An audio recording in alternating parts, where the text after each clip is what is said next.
Hello, welcome back to the Janome YouTube channel. My name is Michael, and today I will be taking you through a tutorial of how I made this shirt right next to me using some unconventional materials that I found in a thrift store. So maybe normally when making a shirt or some other garment, you're thinking like a solid cotton, a nice solid fabric, maybe not something all lacy and open like this is, but when I saw this tablecloth at a Goodwill, my mind just went off. It was actually over a year ago, and then it just ended up in the maybe someday I'll make something with this pile, like most of the things in my fabric hoard. And even though it had this great big open lace, it had these beautiful flowers on it, and I thought, how fun would it be to have this shirt where they're like the flower designs is all over the front, and then flower designs on the back, and my mind just kind of went off, and I thought someday I'll make something with it. And so today I'm looking forward to taking you through this and maybe a couple of tips and tricks to working with open weave fabric like this to make a garment that you can be excited about. Getting started on this project with the materials, I am using a vintage Simplicity 5946 pajama top pattern, but I'm going to be altering a little bit, not making it quite as long, but still attempting to do the collar, maybe a pocket, and definitely short sleeves. For the fabric, I have this old tablecloth that I found at Goodwill quite a long time ago with these great flower decals all over it. So I'm going to strategically be placing the flowers so that they can be most visible along the pattern. And since the fabric has this great big open weave, I'm thinking it's going to be helpful to have some bias tape that I can use on the seams to add structure. These are like white, and the tablecloth is a bit of an off-white, but I think they will still work fine for this project. I'm also supplementing with this cream suiting fabric that I got at Joann's for my Mon Mothma inspired outfit. The cream and the off-white of the tablecloth look really good together, so I think this is going to work for maybe some bindings, for the collar perhaps, and a couple other areas that might need a little more stability than what the lace can offer. When I'm starting projects, I always like to lay out my pattern on a dress form so that I can see exactly where everything needs to go. So this will be the front of the shirt. The collar is going to fold on itself here and then have the notch collar that's up top, nice and wide, and then the short sleeve and then the pattern on the top. Again, strategically placing the flowers along everything so that we can get like a cool look and maintain as much of that cool embroidery on the tablecloth. And for beginner sewers, I really like recommending vintage patterns. Not only are they cheaper and found in thrift stores or antique stores, but they're usually only one size. And so folks can get overwhelmed with all those sidelines and, oh, where do I cut it and what do I do? This is just one size, and this one has actually never been cut. So you can easily cut along this line without having to negotiate all those different lines like you would in modern traditional patterns.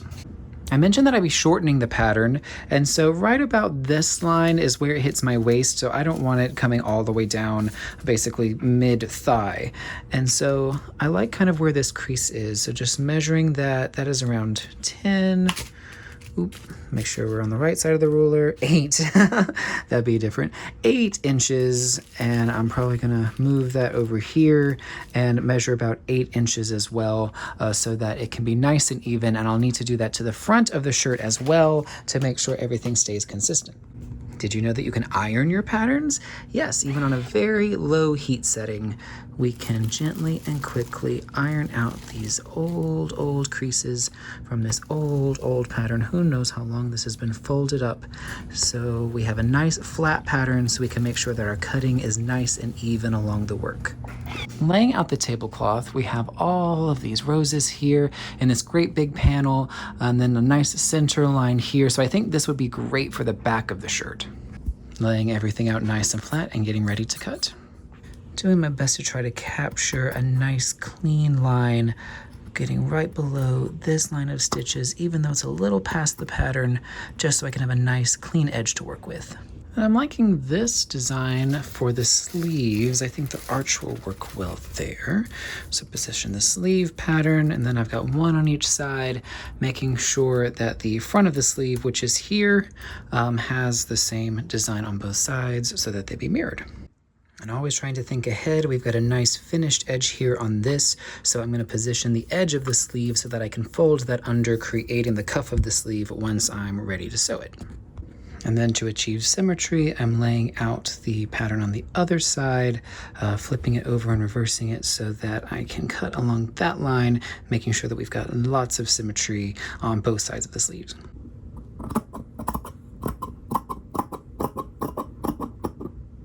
And the great thing about sewing in the summer is that the AC is always making your patterns blow away. Thinking about the front of the shirt, we can see the pattern of the roses here. So this is going to be the center part, and then all of this is going to be folded over. So I don't want too much going on there. So I've got lots of emptiness here, and that's going to be folded up under the shirt. So one side will have a pocket. I think maybe like the rose coming out of the pocket.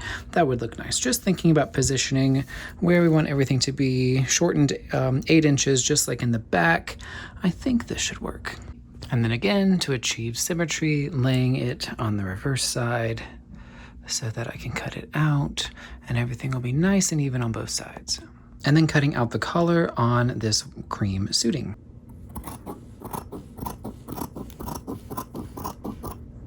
Laying everything out in the dress form, I'm loving how this is looking so far. As we begin the sewing process, where I'm folding in the 5/8 inch seam allowance on the edge of the piece that we're going to be folding in to make the front of the shirt.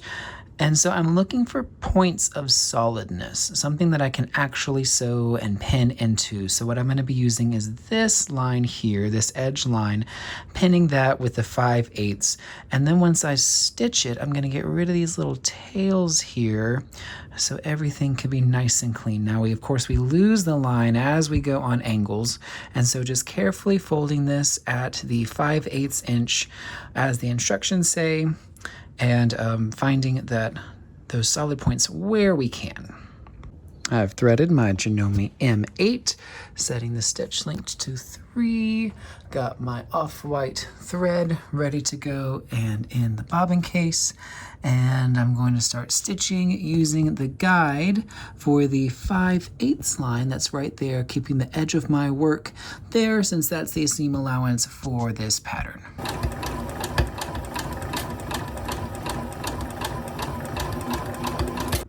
Now to go in and do a little bit of cleanup, taking my little sharp shears, just finding these raw edges and clipping them behind any, there's my stitch line there. So making sure that these aren't going to unravel once I've assembled the shirt. Even though all of this is going to be tucked on the inside of the shirt, I still don't want them unraveling and eventually poking through. So normally I like to sew with the fashion foot that's included with the M8. It's a little thinner, but in this case I'm finding that the craft foot is working really well. I'm pretty worried about this kind of getting underneath one of these and getting stuck there, but a nice wide foot is working quite well. Nothing's getting stuck. Paying close attention to the right side of the fabric. The right side, the lacing is a little bit raised. On the other side, it's a little bit flat, maybe a little easier to tell in person. But stitching the front and backs of the shirts along the shoulder line. I'm just doing normal stitches over this very open fabric.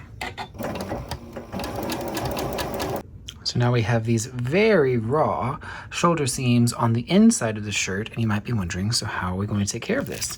Enter our friend bias tape.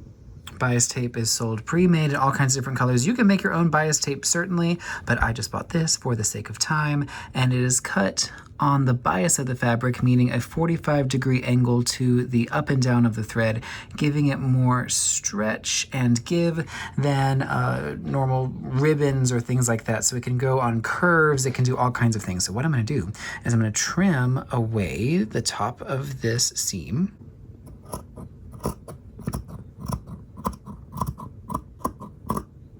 And then along that raw edge, I'm going to take my bias tape and fold it over the raw edge, pinning it in place, creating a nice little channel for the raw edge to be in this bias tape. And then stitching close to the edge, but not too close because we want to catch the other edge of the bias tape on the other side. getting a really nice finished edge. And so we can leave it like this, or we could go the extra mile and do a flat felled seam. And so what I'm gonna do is I'm going to take this bias binding and press the seam back towards the back of the shirt and then stitch over this so that it's nice and locked in along the shoulder.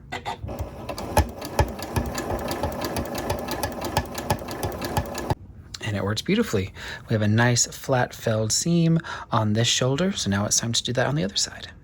Stitching around the edge of the collar, clipping the corners, turn inside out and press.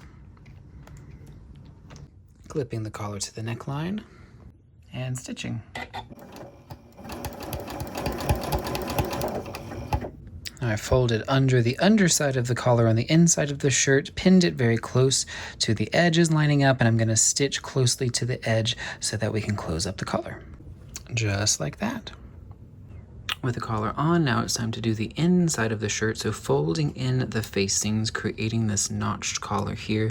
The face, so turning the underside, the seam allowance underneath, pinning all the way around here and doing some stitches along the front here. Or this is the back, this is the inside of the shirt, and getting the ready for like buttonhole placement, all of that. And since we can see through the weave of the fabric, I'm really trying to line up these windows. I don't want them to be all wonky where I can avoid it. On the curves, it might be a little unavoidable, but we can see we're trying to get things nice and lined up as much as possible to keep some symmetry. I also added a top stitch along the edge of the collar to help it stay nice and flat. Now it's time to install the sleeves. So I marked the tip of the sleeve with some water erasable fabric marker, which is the apex of the sleeve, and that is going to line up with the shoulder seam right there. And so pinning this around the armhole, and then we're going to sew the entire sides together from the cuff of the arm through the armpit down to the side, all in one big giant stitch. And with the sleeve on, I'm going to do the same technique as before, cutting off the excess of the seam allowance, then wrapping it with the bias tape. I'm doing this before I sew down the sides because I want the raw edges of the bias tape to be caught in the side seam when I do that. So this step comes first. And then adding the bias binding to the sides. On the cuff of the sleeve, I've given myself a little fold over so that I don't have a raw edge there. And then coming all the way down to the bottom, another little fold over here. Even though I'm going to cuff the bottom of the shirt, I still want like a nice edge there so I don't have any fraying as I wear the shirt. So stitch all the way down this and then do a flat filled seam on the outside. And I think it's very satisfying seeing these nice clean edges amongst all this lacy openness. When it comes to the hem, I've just folded and done a basic fold and rolled hem.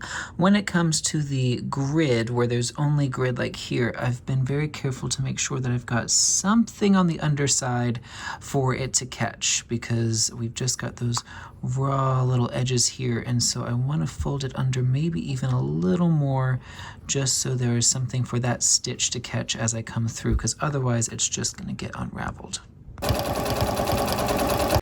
Last step is going to be installing the buttons, but when we look at this really open weave, it doesn't really look great for button installation. But fortunately, there is this really nice trim on the edge of this fabric that I think I can just snip off of the design, clean up the edges a little bit, and sew on top of this to add some stability to the edge of the shirt so that we can have buttons and buttonholes. Both sides pinned, now just to sew all around the edges. And last come the buttonholes. So the pattern has places for placing the buttons, so I've placed pins in that spot.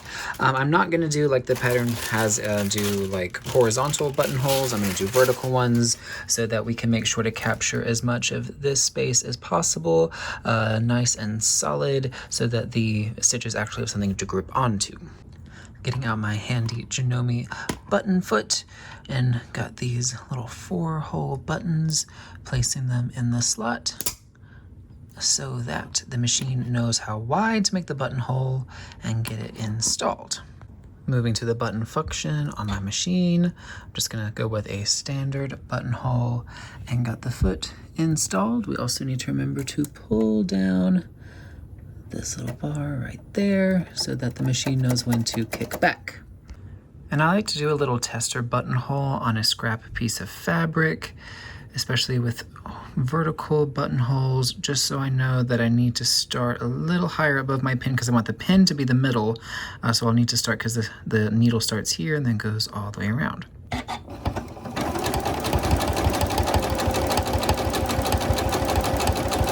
then I like to use a small, sharp pair of scissors to cut open the holes in between the stitches. And then hand sewing in the buttons at the same spots on the other side. And you can sew on buttons by machine, but I just like doing it by hand. With the last step being adding my sewing label. Even though you can see it from the other side, I don't care. I love my label. And here we have the finished product. I decided not to go with a pocket after all. I think it looks great having all the symmetry on both sides. I'm so happy with how I came out. Nice and breezy for the summer. So thank you so much for watching this video. I hope you enjoyed it. You can check me out at the Wizard Tailor on Instagram and TikTok, and be sure to check out Janome's YouTube and other social media channels for all kinds of cool tutorials from the other Janome makers. I'll see you next time. Bye.